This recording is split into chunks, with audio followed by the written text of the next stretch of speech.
Il advint qu'un jeune coq vaniteux, qui n'avait de cesse de coqueriquer aux premières lueurs du jour, par amour pour une poule pondeuse, se mit en devoir d'apprendre à lire l'heure sur l'horloge de son village.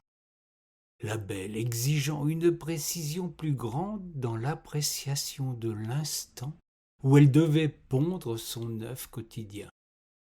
Ne voyez pas un caprice dans cette exigence, alors que tout au contraire il était uniquement question de faire coïncider la ponte avec la fin du travail de nuit. La poule entendait ne pas appartenir à cette immense cohorte de poules vouées aux travaux ingrats, précisément la nuit, là où tous les prédateurs sont gris.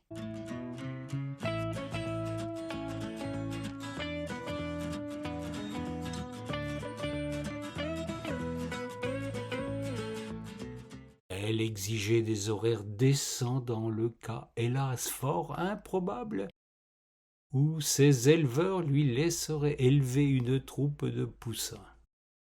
Leur éducation suppose de dormir la nuit et de profiter pleinement des heures du jour. Le coq apprit donc à lire le mouvement respectif des deux aiguilles qui ne cessent de tourner en rond sur la pendule du clocher.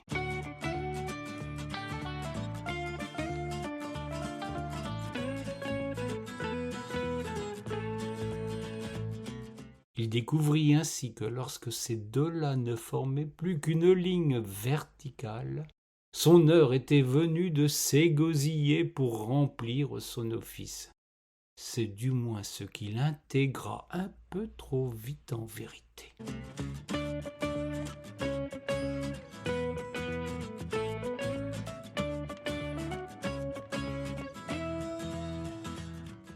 Un jour de nuit blanche pour lui et de pleine lune pour nous tous, le coq se mit à chanter de toutes ses forces à minuit 30. Vous comprendrez aisément la cause de cette malencontreuse confusion, sans qu'il ne soit nécessaire de vous faire un dessin. Je sais hélas que pour tous les représentants des générations du numérique, l'explication s'avère indispensable, mais vous vous en chargerez à ma place.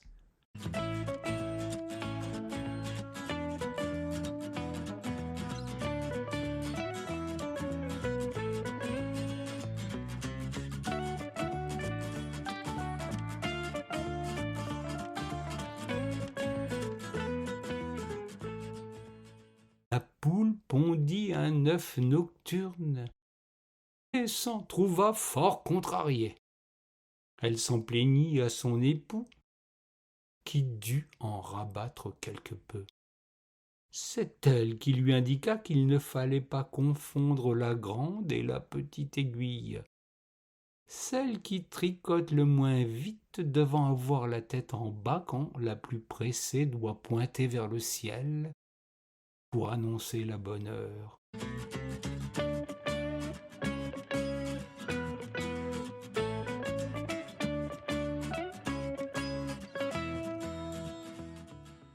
Le coq, la crête rouge de confusion, retint la leçon et s'appliqua désormais à ne plus battre la breloque en chantant en pleine nuit.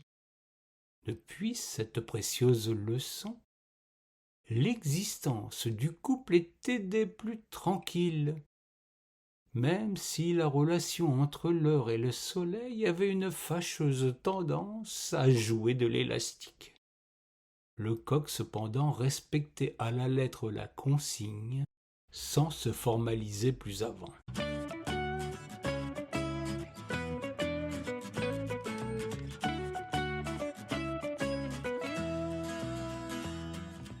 Le drame se noua lorsqu'une nuit, par un étrange mystère, le bedeau modifia la course des aiguilles. Le pauvre animal, en plein sommeil, ne se rendit compte de rien. Alors qu'il ne dormait que d'un œil, il constata avec effarement que les deux aiguilles étaient alignées.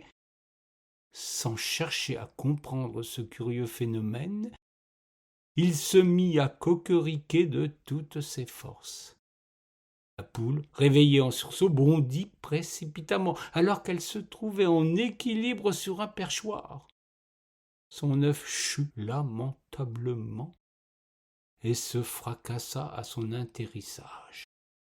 Ce fut l'occasion d'une brouille qui prit durant la journée des proportions inquiétantes. La poule battit froid son coq. Quant à celui-ci, il marchait sur des œufs. Il ne comprit rien à ce curieux phénomène qui l'avait mis en porte-à-faux avec sa compagne.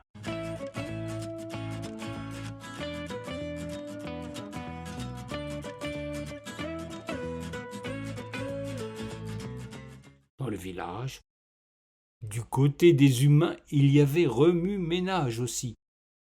Il constata la mauvaise humeur de ceux qui avaient perdu une heure de sommeil. Le coq s'appliqua à capter les conversations pour comprendre ce qui se tramait au juste. C'est ainsi qu'il découvrit une pratique bisannuelle qu'on nomme le changement d'heure. Le pays venait de passer à l'heure d'été, précisément le jour de Pâques.